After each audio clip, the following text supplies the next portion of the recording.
مولانا ابو الکلام آزاد کے 1946 کے انٹرویو سے اقتباس۔ سمجھتا ہوں کہ اپنے قیام ہی سے انہوں نے کہا تھا، پاکستان کو بہت سنگین مسائل کا سامنا رہے گا، اور کئی مسلم ممالک کی طرح پاکستان کی نااہل سیاسی قیادت فوجی آمروں کی راہ ہموار کرے گی۔ بیرونی قرضوں کا بھاری بوجھ ہوگا، پڑوسیوں سے دوستانہ تعلقات کا فقدان اور جنگ کے امکانات ہوں گے۔ داخلی شورش اور علاقائی تنازعات پیدا ہوں گے۔ پاکستان کے صنعت کاروں اور نودولتیوں کے ہاتھوں قومی دولت کی لوٹ مار ہوگی۔ کچھ حکمران عورتیں معمولی سرجریاں کروانے ایئر فورس کے جہازوں پر جاپان، ڈنمارک اور سوئٹزرلینڈ جائیں گی۔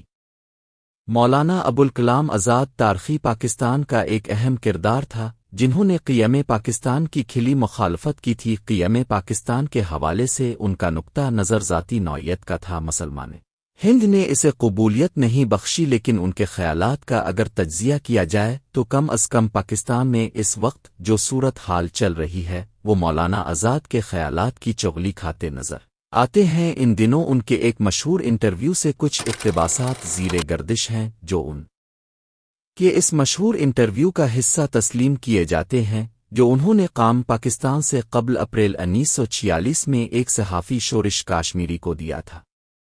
مولانا ابوالکلام آزاد کا یہ مشہور انٹرویو معروف صحافی اور ادیب آغا شورش کاشمیری نے اپریل 1946 میں لیا تھا۔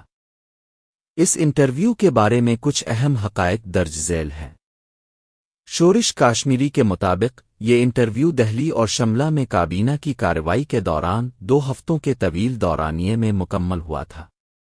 یہ انٹرویو پہلی بار شورش کاشمیری کی تصنیف ابوالکلام آزاد میں شائع ہوا، جسے لاہور کے اشاعتی ادارے مطبوعات چٹان نے چھاپا تھا۔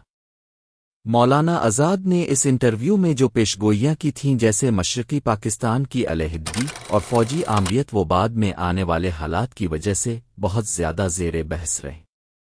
اختلافات۔